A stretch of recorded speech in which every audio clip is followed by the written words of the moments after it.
Hello दोस्तों, आप हैं साइंस लर्नर के साथ। दोस्तों, आज मैं इस वीडियो में बताने जा रहा हूं कि दुनिया में सबसे पावरफुल कंट्री कौन है।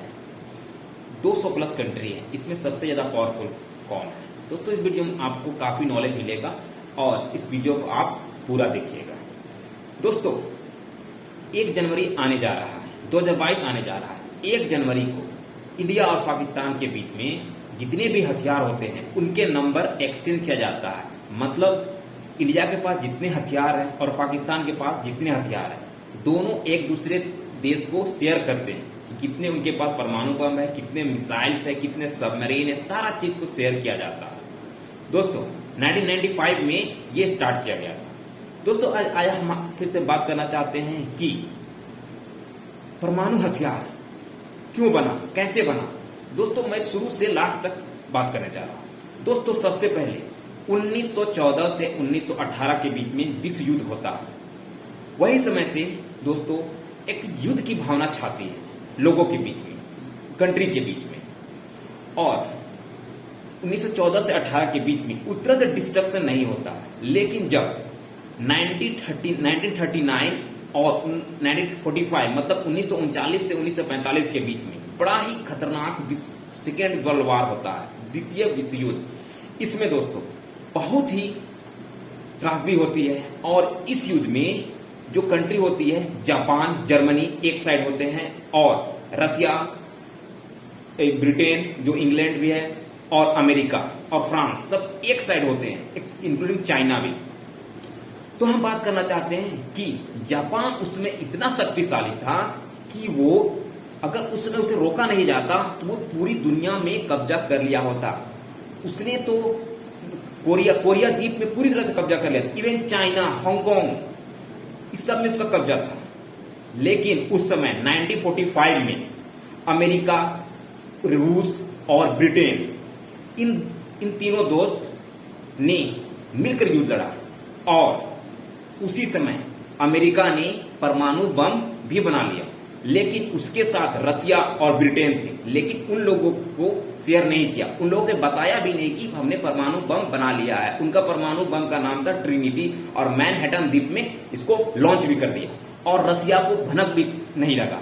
और उसी समय जापान बहुत ही एग्रेशन कर रहा था पूरी दुनिया में। और उसी समय 6 अगस्त को हिरोशिमा में और 9 अगस्त को नागासाकी में अमेरिका ने जापान पर परमाणु बम फेंक दिया। इसका फेंकने का रीजन था क्योंकि जापान बहुत ही एग्रेसर हो चुका था। अगर उसे नहीं रोका जाता तो वो बहुत बड़े स्केल में पूरे एरिया को कब्जा कर लेता। उसे रोकने का सबसे मेन रीजन, सबसे मतलब मुख्य चीज यही थी कि उसे किस तरह रोका जाए, और उस पर परमाणु बम फेंक दिया गया और वो सरेंडर कर दिया। उसका इकोनॉमी और अर्थव्यवस्था अर्थव्यवस्था को बहुत ज्यादा चोट लगा और वो अमेरिका के सामने पूरी तरह से सरेंडर कर दिया। और उस समय 2 दोस्त रसिया और अमेरिका विनर के रूप में आए। उसमें बीच में ब्रिटेन भी था, लेकिन अमेरिका रसिया के बीच में दुश्मनी शुरू हो गई क्योंकि रसिया को यह नहीं बताया गया था कि परमाणु बम तैयार कर लिया गया है। और वो उसी समय से उन दोनों के बीच में नाराजगी शुरू हो गई और रसिया भी चाहने लगा कि हम भी परमाणु बम बनाएं और सुपर पावर की लड़ाई शुरू हो गई। उस समय ब्रिटेन भारत को कब्जाया हुआ था और यहां पर आजादी की मांग चल रही थी। ब्रिटेन अपने आप में उसमें कमजोर महसूस कर रहा था, इसलिए ज्यादा वो लाइमलाइट में नहीं आया। और अमेरिका और रसिया सुपर पावर की ओर बढ़ गए और उसमें सुपर पावर का पोस्ट अमेरिका को मिल गया। इससे बहुत ही बड़ा धक्का लगा रसिया को और उसने 1949 में परमाणु बम तैयार कर लिया। उसके बाद परमाणु बम जिस तरह से रसिया ने तैयार किया RDS-1 के नाम से, उसके बाद परमाणु बम बनाने की होड़ सी मच गई। और ब्रिटेन कहां पीछे रहने वाला था। ब्रिटेन भी 1952 में हरिकेन नाम से परमाणु बम का परीक्षण कर लिया। अब 3 देश हो गए। उसके बीच में यूरोपियन कंट्री का एक सदस्य फ्रांस 1960 में जर्जियस ब्लूज के नाम से परमाणु बम उसने भी बना लिया और परमाणु बम की होड़ सी मच गई। चाइना पीछे कहां रहने वाला। चाइना ने 1964 में परमाणु बम उसने भी तैयार कर लिया। उसके बाद इंडिया, हमारा देश नया नया आजाद हुआ था। इंडिया कभी नहीं चाहता था कि मैं फिर से वार क्षेत्र में जाऊं, लेकिन बहुत सारे देश, इवन चाइना ने 1962 में भारत के साथ युद्ध लड़ा, और उसी समय हमारा देश को भी खतरा हुआ कि अब चाइना हमारा पड़ोसी जब परमाणु बम बना लेता है तो हमें भी परमाणु बम बना लेना चाहिए। और 1974 में इंदिरा गांधी प्राइम मिनिस्टर थी उस समय, और इंदिरा गांधी ने पोखरण में परमाणु बम का परीक्षण कर दी, और उस समय भारत न्यूक्लियर पावर बन गया। लेकिन यहां पर एक सबसे मुख्य बात है कि पाकिस्तान हमारा पड़ोसी, जो वो भी पीछे नहीं रहा, उसने 1971 से ही अपना काम शुरू कर दिया था, लेकिन ये नहीं बताया कि हम भी परमाणु शक्ति बनने के कगार पर हैं। ये बहुत ही टाइम लगा, और फिर से इंडिया ने 1998 में फिर से एक परिश्रम किया, जब अटल बिहारी वाजपेयी प्रधानमंत्री थे। उसके कुछ दिन बाद पाकिस्तान ने भी परमाणु बम का परीक्षण कर दिया, और इसमें हेवी सैंक्शन लग गए। अमेरिका ने इंडिया और पाकिस्तान में बहुत ही भारी सैंक्शन लगाया। उसके बाद और उसके पहले इजराइल भी परमाणु बम बना चुका था। 1966 में ये इंडिकेशन दिया जाता है, लेकिन पूरी तरह से एक्सेप्ट नहीं किया। लेकिन अभी भी इजराइल अब पूरी तरह से एक्सेप्ट नहीं किया है उसे परमाणु बम, लेकिन उसके पास ये पूरी संभावना है कि उसके बाद परमाणु बम है। उसके बाद अगर हम बात करना चाहते हैं नॉर्थ कोरिया भी ऐसा एक कंट्री है जिन्होंने परमाणु बम बना रखा है। 2006 में इसने परीक्षण कर दिया था। लेकिन दोस्तों, परमाणु बम जो बनते गए और ये एक विश्व के लिए खतरा बन चुके हैं, ये एक इस तरह से लग रहा है कि पूरी दुनिया को एक जाल के रूप में बना रहे हैं।